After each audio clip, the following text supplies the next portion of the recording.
two fronts, both of which are anti-establishment fronts. To be anti-Europe is still, although that the vast majority of the British people are fed up to the back teeth with the European Union, nevertheless, to be anti-Europe as far as the establishment, as far as the governing classes, they treat you as though you smell rather badly. And likewise, if you say, hang on a moment, there is no problem with CO2 in the climate, there's more CO2, but it's harmless, it's not going to make any difference to temperature that anyone can really measure, they get really angry and upset. But we are still, at least in theory, indeed mostly in theory rather than in practice now, a free country. And although they are increasingly denying us access to the media, and they go to elaborate lengths to make sure that candidates for election from the United Kingdom Independence Party don't get their fair time on the air. Indeed, in one recent election, the BBC refused to tell its viewers and listeners that there was a United Kingdom Independence Party standing at all in the area that it was covering. You get, all these games played. But in the end, if people like me who have a voice and can use it, and have access to the media and can use it, are allowed to speak out, as you've been very kindly allowing me just to let my stream of consciousness come out on the air today, the effect of that is that other people who are feeling the same way and are saying, hey, we don't want to lose our freedom either. We want to be free. We want to keep our democracy. We want to keep our vote. We want to keep our government in its place. They will hear me speaking and they will say, right, there is still somebody out there with a voice who speaks our language and is saying what we all think.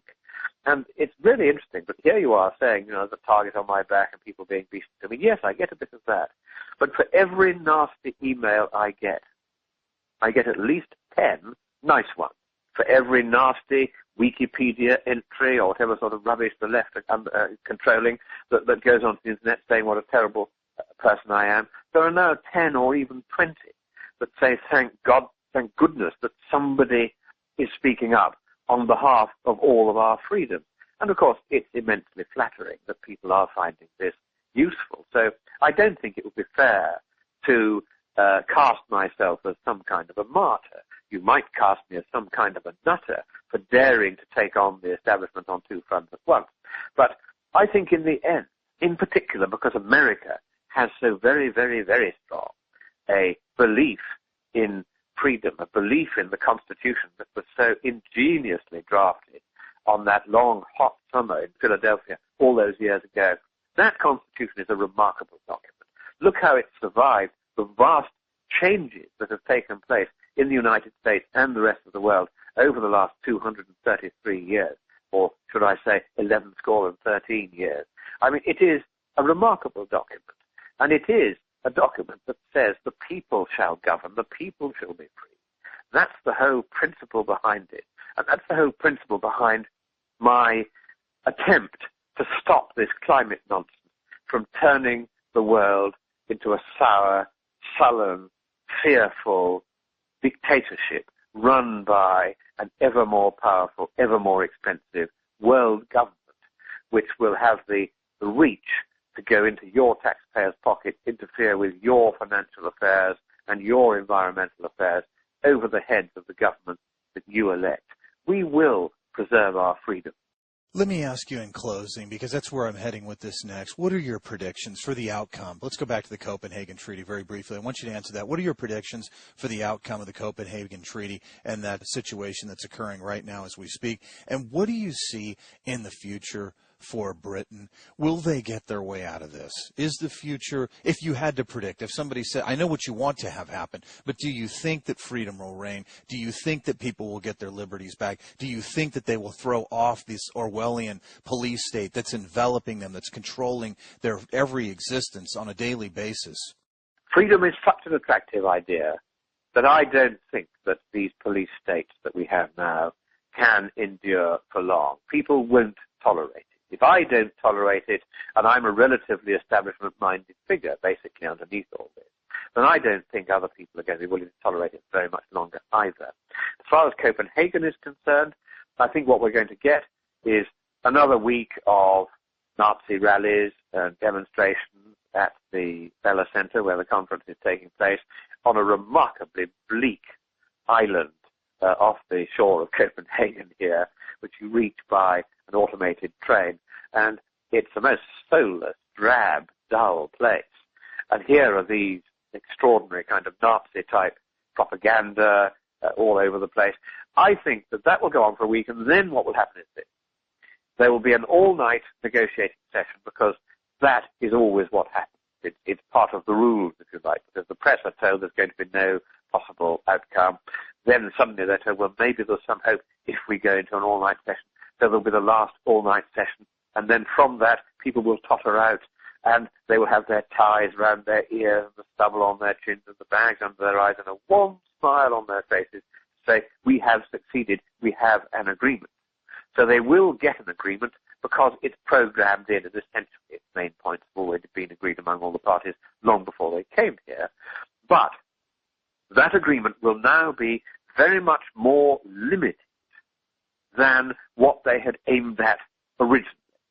It isn't going to be a treaty, thanks to the US Senate. It is going to be an agreement that Obama can sign on his own, but it's not going to be a very radical agreement. And even if it is, the fact is, nobody is going to comply with it. True, they're setting up a huge so-called facilitated mechanism. That's what they call the thought police, who are going to go around the world making sure that countries pay in the West what the treaty says they must pay. They're setting up this enormous army of bureaucrats to supervise government in the way that bureaucrats bully the British people with their free-range eggs and their water supplies and so on. So what we're going to see is an agreement which, in the end, nobody's going to fix it. Because as each year goes past, the discrepancy between what the UN predicts will happen to the climate and what is actually happening to the climate is growing ever wider. And more people are realizing that you simply can't go on pretending that the UN's computer models are right, when after years or decades of the model's predictions, the trends are going in completely opposite directions as they are at the moment. So I think that once the 2 months and the shouting have died and the captains and the kings depart, nobody will remember the Copenhagen Conference as a significant event in human history. That's what they had hoped it would be, but it will not. It will fade away as just another Nuremberg rally, just another gathering of world government wannabes and fascists and Hitlerjugend, because that's really what it now feels like. The stink of propaganda here is truly outrageous and noisome. And I think that it will all pass away and everybody will forget it and they'll get on with their lives, and gradually this latest scare and greatest scare will fade away, and people will only remember who it was that was pushing this scare, and the people will push those people out of office forever. This could, if it works out as I think it may work out, be the end for the left. Lord Christopher Monckton, former advisor to Margaret Thatcher and now a new member of the United Kingdom Independence Party. Thank you so much for joining us and being so gracious with your time on King World News. Real pleasure. God bless America. And thank you very much for being such a kind and tolerant host. Thank you for joining us at KingWorldNews.com. Remember to tune in next week where we will have David Tice from the Federated Prudent Bear Fund, as well as Bill Fleckenstein from Fleckenstein Capital.